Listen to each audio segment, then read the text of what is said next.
आज शो का आगाज़ हम करेंगे उसी दिलखराश वाक़े से जिसमें ताज़ा डेवलपमेंट्स हुई हैं।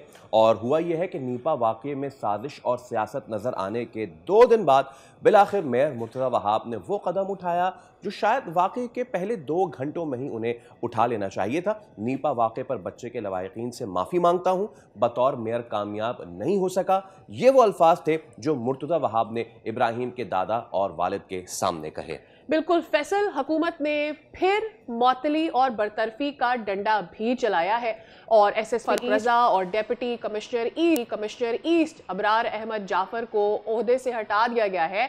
बल्दिया उज़्मा कराची के senior director municipal services Imran Rajput और फिर टाउन म्यूनसिपल कॉरपोरेशन गुलशन इकबाल के असिस्टेंट इंजीनियर राशिद फयाज साहब, कराची वाटर एंड सीवरेज के कॉरपोरेशन के जो एग्जीक्यूटिव इंजीनियर हैं वकार अहमद साहब, इन सबको मुअत्तल कर दिया गया है। असिस्टेंट कमिश्नर गुलशन इकबाल, आमिर अली शाह, मुख्तियार कार, गुलशन इकबाल, सलमान फारसी को भी मुअत्तल किया गया है। लेकिन सादिया, मेयर के इस इक़दाम को सराहा तो जा रहा है कि वो इब्राहिम के घर गए, उसके दादा को गले लगाया, जिम्मेदारान का तायुन भी हो गया। लेकिन इस सब में सबसे अहम बात की जाबहक इब्राहिम के दादा ने। उनका कहना था कि ऐसे इक़दाम किए जाएं कि किसी और के साथ ऐसा ना हो। अच्छा, ऐसे में फैसल, मेरे जहन में ये सवाल उठता है कि क्या हमें अपनी जिम्मेदारियों का तायुन करने, अपना अपना फ़र्ज़ निभाने के लिए किसी हादसे का इंतज़ार करना ज़रूरी होता है? बारिश का पानी घंटों खड़ा हो, फिर भी नालों की सफाई, क्या फिर ही नालों की सफाई होगी? या फिर it comes to my mind कि कोई गटर में गिरेगा तब ही ढक्कन लगेगा। Why can't we do it? Absolutely. अच्छा, इससे ना मुझे सादिया इन 2 बरसों में होने वाले उन 24 वाक़यात में से एक ऐसा वाक़या याद आता है जो गुलशन 13 डी में हुआ। मैन होल के साने में गिरना कोई नई बात नहीं है। साल पहले गुलशन इकबाल में 6 साला अभियान भी इसी तरह खुले गटर में गिर गया था। आज तक उसका सुराग नहीं मिल सका है। और इस वाक़े और उस वाक़े में मुश्तरक ये कि दोनों की तलाश जारी रही, लेकिन इस वाक़े और उस वाक़े में दोबारा मुश्तरक ये इंतज़ामिया ने उस वक्त मदद नहीं की, कोई मुनासिब रेस्क्यू ऑपरेशन शुरू नहीं हुआ। और उस वाक़े में एक और मुश्तरक ये कि वहाँ भी अभियान के वालिद ने अपनी मदद आपके तहत, और यहाँ भी इब्राहिम के वालिद ने अपनी मदद आपके तहत क्रेन मंगवाई, गटर की खुदाई तक करवाई, लोगों ने सड़क पे खड़े होकर पैसे चंदे किए और उसके बाद उसका डीजल डलवाया। लेकिन बात यह है कि उस वक्त खामोशी थी। आज जो कार्रवाई हुई है वो कार्रवाई भी इसलिए हुई कि इतनी चीख चिल्ला हुई, मीडिया पे सारी चीज़ें आई, तो ये सारी चीज़ हुई। तो ये बार बार हमें वो सवालात हमारे सामने चीज़ें लेकर आती हैं कि क्या कोई वाक़या, कोई सानहा होना ज़रूरी है? क्या हम अपनी ज़िम्मेदारी, ये जितने हमने मौतलियाँ देखी हैं, क्या अगर वक्त पे ये सारे काम हो जाते तो इनकी ना मौतली की ज़रूरत होती ना, अपनी दुनिया से। सबसे बड़ी बात ये है फैसल कि अवामी प्रेशर, क्या अवाम आपको ये दिलाएंगे याद कि आपकी जिम्मेदारियां क्या हैं? वो आपको चुनेंगे भी, आपको लेकर भी आएंगे, फिर आपको ये भी बताएंगे कि आपने अपनी जिम्मेदारियां पूरी करनी है, और फिर आप उन अवाम को शरपसंद कह देंगे। आप अवाम के सेंटिमेंट्स को एक लिमिट तक ही टेस्ट कर सकते हैं, उसके बाद वो सड़कों पर भी आएंगे, एहतजाज भी करेंगे और बार बार मुतालबा करेंगे कि उनके बेसिक राइट्स उनको दिए जाएं। अरशद वोहरा साहब हमारे साथ मौजूद हैं, रहनुमा MQM के। अस्सलाम वालेकुम, वेरी वेरी गुड मॉर्निंग। एक बहुत ही अफसोसनाक वाक़या। अच्छी बात यह है कि आखिरकार मेयर साहब ने माफ़ी मांगी, मासूम इब्राहिम की घर पहुंचे हैं और एक गलती जो हुई थी उनसे, मेरे ख्याल में उन्होंने उसे करेक्ट किया है, अप्रोच को ठीक किया है अपनी। देखिए, ये बहुत ही अंदरनाक हादसा है और ये मतलब it's a very saddening news. जो बच्चे को जिस तरीके से हमारे हमारे शहर का बच्चा, 3 साल का बच्चा, और ये कोई पहला वाकया नहीं है, ये इस साल का 18वां या 19वां वाकया है। मेरी अपनी कॉन्स्टिट्यूंसी में 4-5 बच्चे थे जो है वो गटर के ढक्कन न होने की वजह से जो है जहाँ बाग हो चुके हैं। तो ये तो मैं ये समझता हूँ कि इस वक्त आज जो हालात हैं और जिस नहज पर सिंध गवर्नमेंट आ चुकी है और जिस तरीके से अब पूरे पाकिस्तान में सिंध गवर्नमेंट हाईलाइट हो चुकी है कि सिंध गवर्नमेंट जो है उसकी मैनेजमेंट, उसकी गवर्नेंस, उसकी एडमिनिस्ट्रेशन, सब कुछ टोटली फेलियर है, कर चुका है। कराची में जंगल का कानून चल रहा है। आप किस तरीके से ये जस्टिफाई करें? वो किसी को भी जो है जिम्मेदार नहीं ठहराया इसका। आज जो है आप धड़ाधड़ लोगों को सस्पेंड करने पे तुल गए।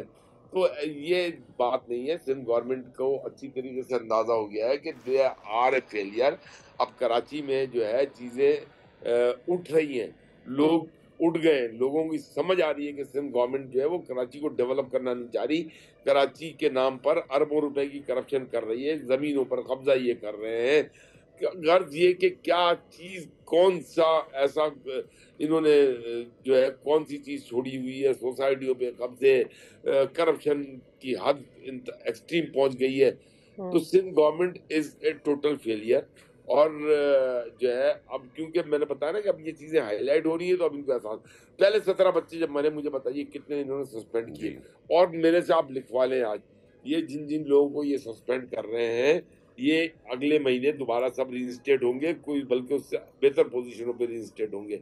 तो ये सब ड्रामेबाजी है। इस शहर के साथ जो खिलवाड़ कर रही है ये सिंध हुकूमत, शहर के साथ क्या पूरे सूबे के साथ कर रही है, पूरे सूबे की ऐसी की तैसी करके रखी हुई है इन्होंने। किसी कोई एक मुझे बता दे वेन्यू जिस जगह को इन्होंने छोड़ा हो, और उसके बाद फिर जो है हीरो बन के फिर भी बैठे हुए, मरसू मरसू सिंध न देसू। अरे सिंध न देसू, आप सिंध को तो संभाल लो, आप अपने किसी एक शहर को तो संभाल लो, किसी एक गांव देहात को तो संभाल लो, आपसे संभलता है नहीं। आपने अरबों रुपए की करप्शन करनी है, और अरबों रुपए की करप्शन क्या, हजारों अरब रुपए अब तक आप लोग खा चुके हो सिस्टम के नाम पे। अब चाह क्या रहे हो आप, इस शहर को, लोगों को किस तरीके से मारना चाह रहे हो आप बता दो। इस शहर के लोग खुद जाके समंदर में खुदकुशी कर लें। इस शहर की आपने ऐसी की तैसी कर दी है। यहाँ बिल्डिंगें गिरती हैं, यहाँ पे जो है जब बिल्डिंगें गिरती हैं वहां आप पैसा कमाना शुरू कर देते हो, दूसरी बिल्डिंगों को जाके नोटिस लगा देते हो। इस शहर के साथ जो खिलवाड़ आपने किया है, खुदा आपसे, कोई आपसे सिंध नहीं ले रहा, सिंध पाकिस्तान का हिस्सा है। आपसे कराची नहीं संभल रहा था तो आपने कराची के 7 टुकड़े कर दिए। ठीक है। पाकिस्तान से सिंध नहीं संभल रहा है, सिंध के 4 टुकड़े करो, सिंध अर्शद नाम साहब, रखो। इस वक्त सिंध जरा कराची के मामले पर बात करना चाहेंगे हम, और उसे फोकस भी करना चाहते हैं। मेयर पीपल्स पार्टी का चेयरमैन JUI का अगर हम बात करते हैं, फिक्सड की बरसों से रुकी हुई मुहिम की अगर हम बात करते हैं, जमात इस्लामी की अगर हम बात करते हैं, सियासी पॉइंट स्कोरिंग की जाती है, मुस्तकबिल में भी हम क्या यही एक्सपेक्ट करें, क्योंकि हादसात को रोकने के लिए मुअस्सर हिकमत अमली तो हमें करनी है ना। इसमें सियासत मेरे भाई कैसे सियासत होगी, आप मुझे बताइए। यहाँ सियासत तो है नहीं ना, आप तो बच्चों की जानें ले रहे हो ना। आप 18 बच्चों की जान ले चुके हो। आप जो है अब ये कमेटियां बनाओ और सस्पेंशन करो, उससे पहले 17 बच्चे मरे, उस वक्त आपने क्या किया? आपने कोई प्रिकॉशनरी मेजर ली? ये फिक्सिड जो है इसने ड्रामेबाजी करके जो है ये जाके गटर के ढकने लगवा के, इससे आज पूछ ले इसके गटर के ढक्कन लगे हुए कहाँ चले गए। ये देखें, ये इन लोगों के बस का निजाम नहीं है। जमात इस्लामी जो है उसको भी अरबों रुपए मिले, उसके नाजिमों को अरबों रुपए मिले हैं, वो अब प्रेस कॉन्फ्रेंस करते हैं। अरे भाई, तुम्हारे इलाके का टाउन था, तुम KMC करो, फलाना करो, दिमागा करो, तुमको चाहिए था कि तुम जाते और तुम अपने इलाके को विजिट करो, और तुम वहां पे अगर ढक्कन नहीं है तो ढक्कन लगवाओ। ये सब देखें, कराची को यतीम बना दिया गया है। कराची को सिर्फ और सिर्फ, अगर देखें अवाम को जो है ना, मैं समझता हूँ कराची को कराची की अवाम ही रूल कर सकती है, otherwise everything is a failure. Karachi के नाम पर सारे लोगों ने सियासत की है और कुछ डिलीवर नहीं किया। कराची अवाम के साथ खिलवाड़ किया जा रहा है, खिलवाड़ किया जा रहा है। हजारों अरब रुपए कराची की अवाम से जो है टैक्स की सूरत में ले चुके हैं ये लोग। ये बच्चा जो 3 साल का शहीद हुआ है, इस बच्चे ने भी जब बिस्किट का पैकेट खरीदा था तो इस बच्चे ने भी टैक्स दिया है। जी हाँ। उस बिस्किट के पैकेट पे टैक्स लिखा हुआ होता है, 10 रुपए के बिस्किट के पैकेट पे। मजा फरमा रहे हैं आप। अच्छा अच्छा साहब, देखें, बात यह है कि सियासत तो बहुत की है ना। क्या समझते हैं कि MQM की जानिब से जो बल्दियाती बिल पेश किया गया असेंबली में, वही इसका हल है कि बल्दियाती हुकूमत से कंट्रोल हो या खुद मुख्तार हो? देखिए, MQM की लीडरशिप जो है ना, MQM की लीडरशिप को अब जो है बड़े सख्त डिसीजंस लेने होंगे, ठीक है ना। चाहे वो आर्टिकल 140A की कॉन्स्टिट्यूशनल अमेंडमेंट के हवाले से हो, चाहे अपने इलाकों के डेवलपमेंट फंड्स के हवाले से, डेवलपमेंट करने के प्रोग्राम्स के हवाले से हो, चाहे असेंबली में जो वो अपने बिल्स पेश करते हैं उसके हवाले से हो। MQM ने जो है कराची चेंबर ऑफ कॉमर्स को जो 60 टुकड़ों में बांट रहे थे उसका बिल पेश किया, वो हर दफा डिले होता जा रहा है। क्यों डिले होता जा रहा है? अब ये लीडरशिप की जिम्मेदारी है कि वो अब जो है MQM के काम, जो 15 अरब रुपए के काम कराची के, 5 अरब रुपए के हैदराबाद के, अगर ये काम नहीं स्टार्ट हो रहे, CTWP इसकी नहीं हो रही है, इसकी जो है एटनिक नहीं हो रही है, तो फिर ये जिम्मेदारी MQM के ऊपर भी आती है। फिर मैं समझता हूँ कि MQM का ऐवानों में कोई काम नहीं है।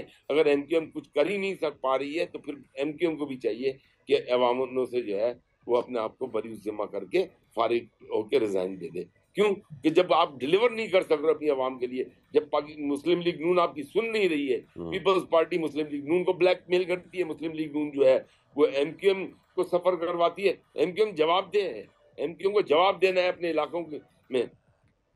ठीक है, तो सर ये बता दीजिएगा कि इस मफादात की सियासत में अवाम ने और कितना इंतजार करना है, क्योंकि कराची के अवाम ऑलरेडी बहुत रुल चुके हैं।